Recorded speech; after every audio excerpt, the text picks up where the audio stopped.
Hey everyone, and thanks for jumping back into the Cryptoverse. Today, we're going to talk about Bitcoin, and we're going to be discussing the social risk. If you guys like the content, make sure you subscribe to the channel, give the video a thumbs up, and also check out the sale on Into the Cryptoverse Premium at intothecryptoverse.com, where you can, of course, get access to this indicator. The social risk is actually a really interesting risk metric to track because it also helps us identify whether retail is actually coming back to the same extent they were here in 2021, or if it just feels like they are because the price is going up, right? Now, this is the social risk metric, and it basically varies from between 0 to 1. So, whenever it's at 0, it's historically low risk, and at 1, historically high risk.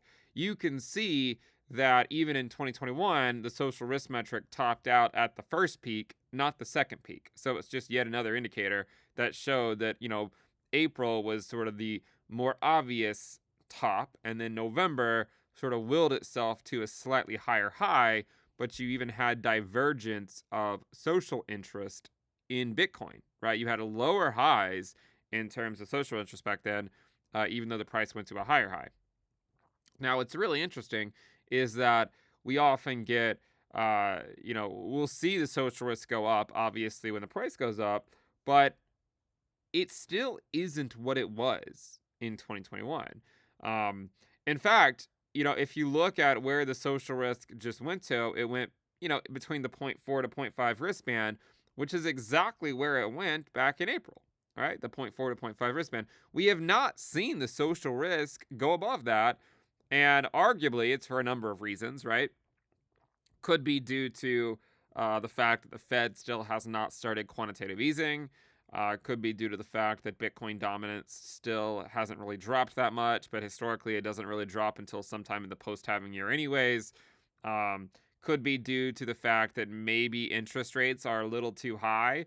Maybe they're still above the neutral rate, and so that's becoming a drag on the economy. But the long end of the yield curve would not support that because ever since the Fed started cutting, the long end of the yield curve has been going up, which is what we said was likely going to happen.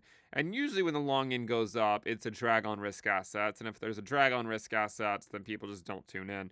So you're not really seeing that move up. Now, the social risk again is made up of new subscribers to crypto YouTube channels, views to those crypto YouTube channels, followers to crypto analysts on X, exchanges on X, and layer ones on X.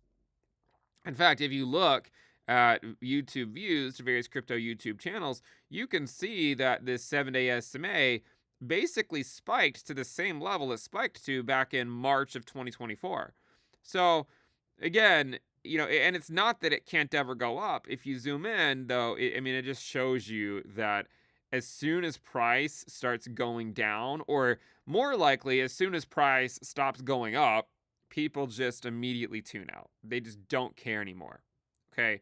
Now, the reason why this is important, if you look back at 2021, you can see how many people came into the cryptoverse, right? And how back then we were even getting 4 million views a day across these channels, whereas so far all we've seen this cycle is occasional spikes to 2 million views a day. We had a spike to 2 million views a day back in November 2022, March 2024, and then again in December 2024.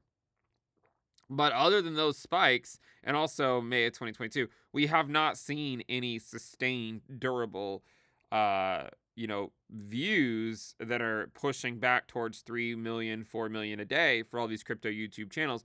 Furthermore, you would assume that from one cycle to another, views should actually grow, not just reach the same levels, right? Like if you were to look say, 2019 compared to 2021, it completely dwarfed what was going on in 2019. So you would expect that if it's going to repeat that, eventually these views should look relatively small, but they don't look like that right now, still suggesting that retail has not really returned despite the fact that people think they have. And again, it could be that maybe the Fed's cutting too soon. Maybe they actually haven't hit. Maybe the neutral rate is higher than they think.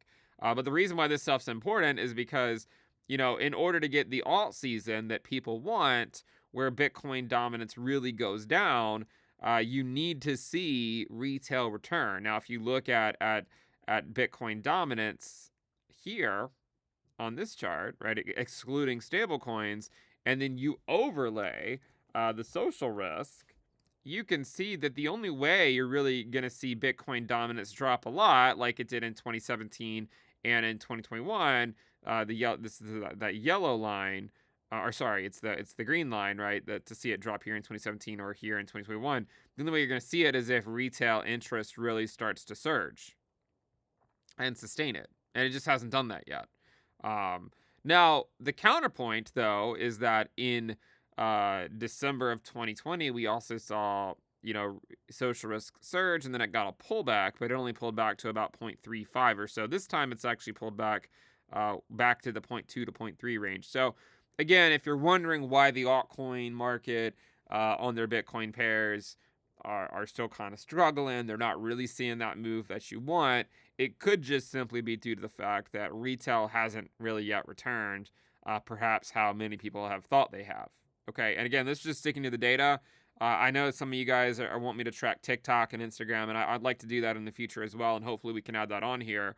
But it's true, though, that if you look at YouTube views, they're still tracking at much lower levels than what they were tracking at in 2021, at least on average, right? Now, occasionally you do get some spikes.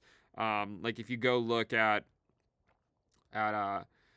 YouTube views here,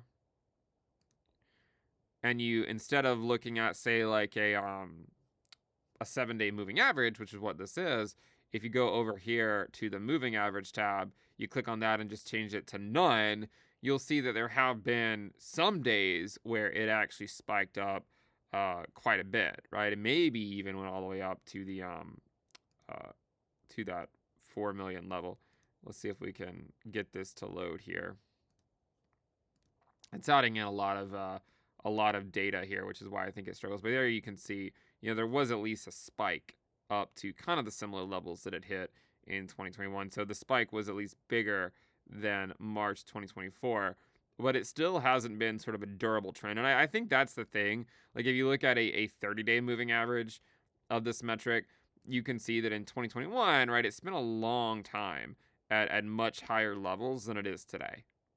And I think that's the reason why you've seen dominance come down a little bit for Bitcoin, but you haven't really seen it drop because retail still hasn't arrived exactly like they did back in last cycle. The counterpoint, of course, is the last two cycles, retail didn't arrive until sometime during the post-halving year, right? 2017 and 2021. And so that's why I've said I think, there's been a lot of calls for alt season. Those have largely been unfounded as Bitcoin dominance was eventually going to hit 60%, which is exactly what it did, right? Bitcoin dominance did go to 6%, and we'll try to follow it from there. But that is the social risk. It's made up of those 5 metrics. We're just going to provide an update on it once a month just to kind of see where the market is. Is there really interest, or is it just more of the same? Thank you guys for tuning in. Make sure you subscribe, give the video a thumbs up. Also, check out the sale on Into the Cryptoverse Premium at intothecryptoverse.com. I'll see you guys next time. Bye.